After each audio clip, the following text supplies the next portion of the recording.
Hi everyone, this is Terry. Several people have asked me if I would give them information about edge-to-edge quilting. Today's video is going to follow in our creating borders or continuous design category, but it's going to be using designs from Amelie Scott, and this is from the book Edge-to-Edge Quilting on Your Embroidery Machine. It comes with 10 quilting files that are continuous designs, and it has step-by-step instructions. You can also buy expansion packs, and those expansion packs will allow you to add another 10 designs to your library of designs, and they're really relatively inexpensive. I paid $20 for each one of these expansion packs. The nice thing is this most closely resembles edge-to-edge quilting that you get whenever you send a quilt out to somebody who does quilting with their long arm. What you do is you first of all stitch out the templates, and you can see a template here. You do this on stabilizer, and you have an A template and a B. They're basically the same file, but they have been flipped. Now she does have quilt designs for the largest hoops that we have on our machine. I've already stitched out the first part of the design, and I have a layer of backing, batting, and then also topping. But normally when you're quilting on a quilt, my quilts, I leave about 4 inches of batting, excess batting, and 4 inches of excess backing on all sides. So the smaller the project, you don't need to have quite as much, but for a large quilt you want to do that.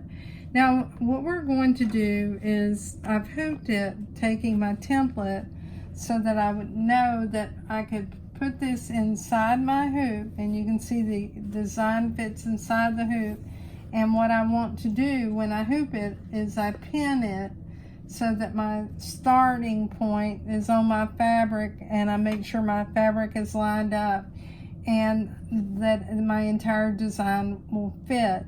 Then I can remove this template once I get to the machine, and I'll use my technology to do the rest. So the first thing we're going to do is go to the pocket and retrieve the design. And I spelled her name wrong. It's actually Amelie. We need this part B design. It's now on the screen, and we'll choose set. Now we want to go to embroidery, and we want to go to layout, and excuse me, I took you a step too far. What I want to do first of all is turn off my scissors. So mine are already off, but you can see this. So here are the scissors right here. You want to turn that off.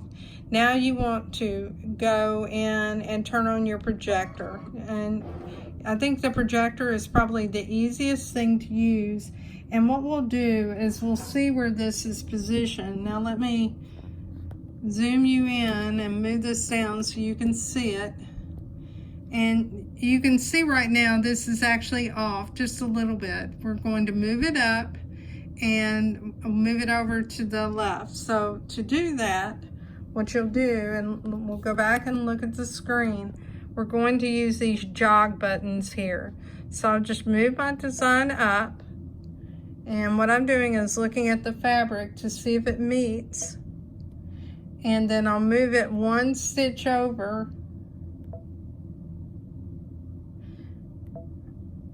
and it looks like it's perfectly lined up right now. Let me try moving up 1 more stitch. So we'll see how if my projector is having a good day. You can see now this is lined up. Now what you want to do is you don't want to use the thread cutters to cut your thread, because what you're going to do is go to the first position of this design and pull up the thread, and we'll know if we're in the right position then too. So now what we're going to do is we'll go ahead and back you up a little bit with the zoom. We'll choose OK. And now let's go here and let's go to +1. Now this gives you another chance to see if you're in the right spot. And if you're not in the right spot, when we take the needle down, and we'll use the needle down, it dropped in the perfect spot. I'll needle up again, and I'm going to pull out my bobbin thread.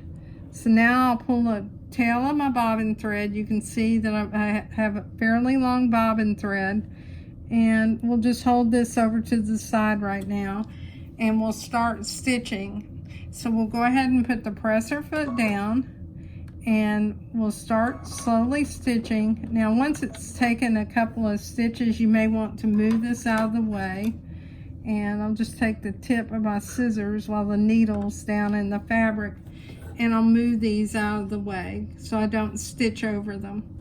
All right, now that they're out of the way, we'll just continue stitching.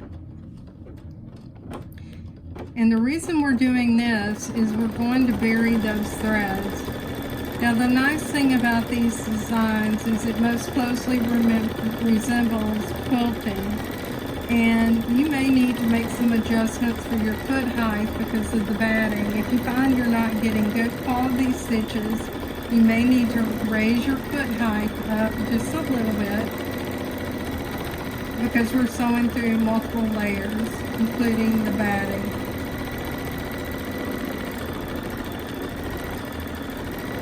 And to do that, by the way, you do that in settings.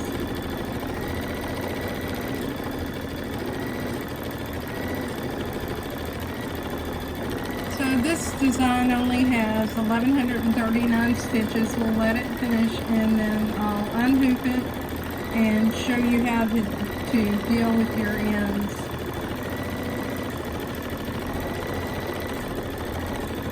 Put the camera back a bit. We're very close to the end. We have one more butterfly.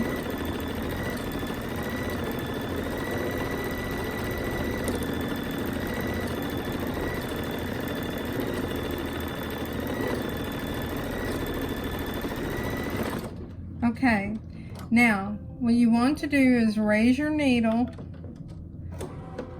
You want to raise your presser foot, and you want to pull out some thread so that you have, you know, a long enough length of thread that you're going to cut on the top. All right, now what you want to do is slowly remove the hoop, and let me back the camera up a bit. And you want to cut your bobbin thread as well. All right, now what you want to do, I like to use these self-threading needles, and these are made by Clover. I really like them. There are 5 different needle sizes, so they're easy enough to use. I'll just take one of these larger needles so you can see it, and I'll take this thread and I'll thread the needle by just pushing down on the top. It'll snap in. So now it's threaded. I'll take it and bury it down to the back. All right. Now I want my needle to come out actually in the same place as it went in. So let me make sure that I'm doing this correctly. Let me turn it back over again.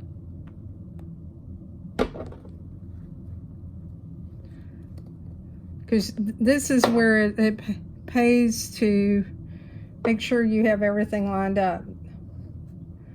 All right, so now that that's done, you'll tie a knot in your threads. And I actually have a little bit of space, but I'm working around the camera. So we'll go ahead and tie the knot, and you'll want to tie it twice.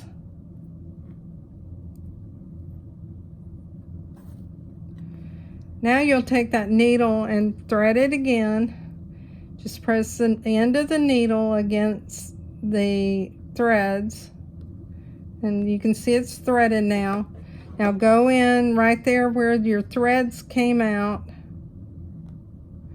and you want to go between the batting and the backing. You don't want to come out the top. Let's make sure that we're not coming out the top. and we're not. And you'll pull this through. Now I used red thread. You would probably be quilting with something that looks like your background. And you'll pull it and take your scissors, make sure you don't cut your backing, and it'll be buried down in between the layers. And you'll do the same thing on these threads as well. So once you've done that, you have a continuous design. Let me go ahead and remove it from the hoop so you can see it.